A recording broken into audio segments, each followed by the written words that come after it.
Just two. Okay. All right, we're joined by Rutgers head coach Steve Pikiell, along with Cliff and Andre.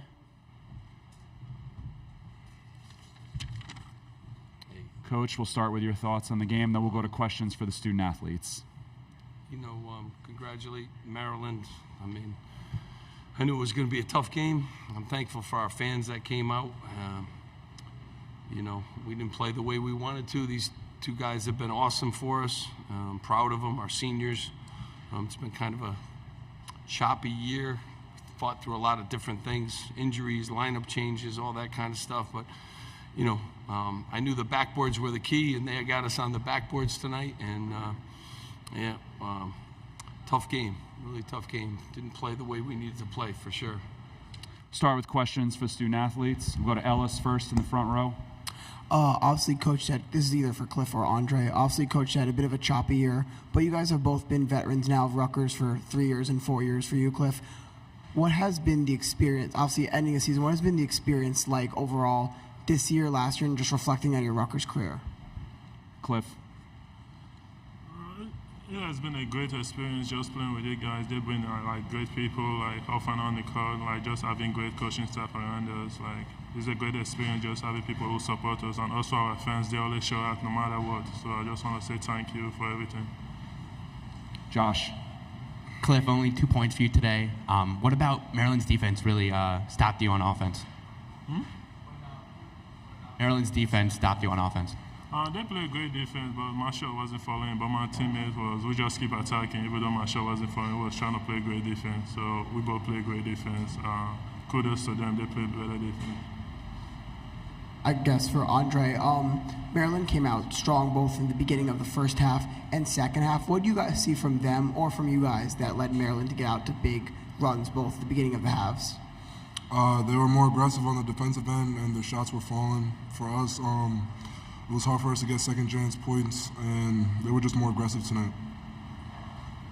Anything else for student athletes? All right, you guys can head back to the locker room. We'll continue with questions for Coach Pikiell. Go ahead, Ellis. Coach, obviously you said it was a choppy season. You had that 4-game win streak in February, but down the stretch, things kind of seemed to fade away. Well, what happened these last 6-7 games that happened that caused? It's just been, first of all, ton of injuries all over the place. Even Noah today couldn't play. Mawat practiced yesterday, couldn't play today. We just never had a great rhythm, and halfway through the year we get Jeremiah and E back. You kind of see where E's going with his thing. Jeremiah obviously a big help, but then we lose Mawat at that point in time of the year. So just had a lot of, never really got into a rhythm, but I'm proud of these guys. It wasn't the year that I wanted. It wasn't the year that any of us wanted, but we excuse me, we started this journey in June and fought through a lot. Had a lot of new faces too in the lineup, and as I always am, I'm proud of Rutgers Nation. I'm proud of the support that we get.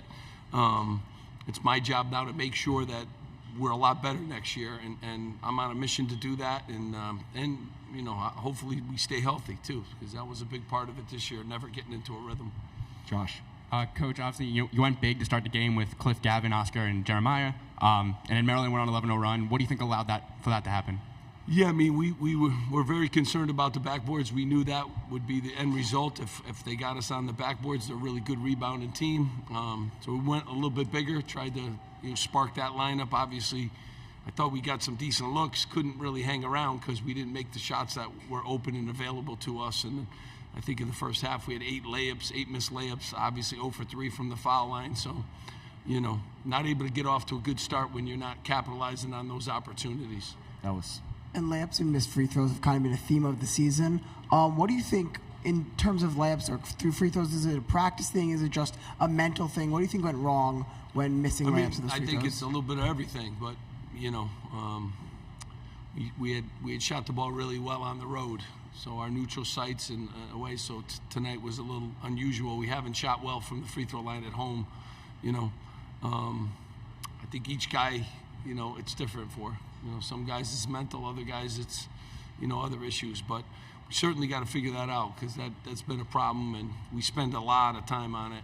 But sometimes you make too much of an issue out of something, it becomes self-fulfilling, you know. So we'll figure it out, and we'll get some guys in here, hopefully that are better foul shooters to begin with. But we really got to do a good job of solving that problem. Take two more. Coach, kind of a sour end to the season. What do you tell some of the guys like Cliff, the older guys who, their future's up in the balance to, cheer their spirits up? Yeah, I mean, no season ever goes exactly the way you plans. I was proud that our guys kept fighting to the end. I think tonight we had 11 stops out of our last 12 possessions, so they kept fighting to the final buzzer. These guys have a lot of choices now, so, next year is not guaranteed to anybody, and so it's a different kind of world that we're living in with college basketball now. So you thank them. They've been great representatives of Rutgers. They've terrific academic, they worked. There was no drama this year. They kind of came to practice and they fought.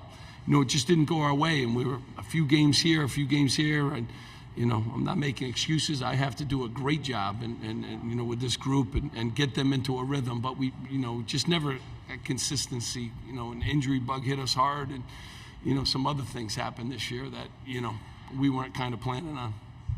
Last one, Ellis. Both Gavin and Jermichael got the start today, both freshmen. What have you seen from their progression throughout the season? As you've always mentioned that freshmen have a hard adjustment period. So what have you seen from them from the beginning of the season now? I mean, I think if you look throughout the league and throughout the country, like it's a tough time for freshmen because college basketball is so old now.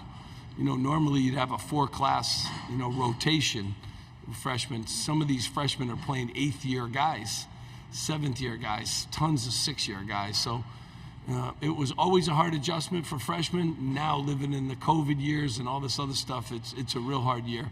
They got better and better. Those guys came to work every day. Gavin kept improving. You saw the end of the season, really, some of the things that he can do. And, with some guys, too, around him, I think, he has a chance to be really good. And J. Mike is just a worker. He came in, he worked. And, so I expect some great things moving forward. Those guys have bright futures. But all freshmen, it's not easy. It's not easy. All right. Thank you, Coach. Thank you guys so much. Thanks for coming.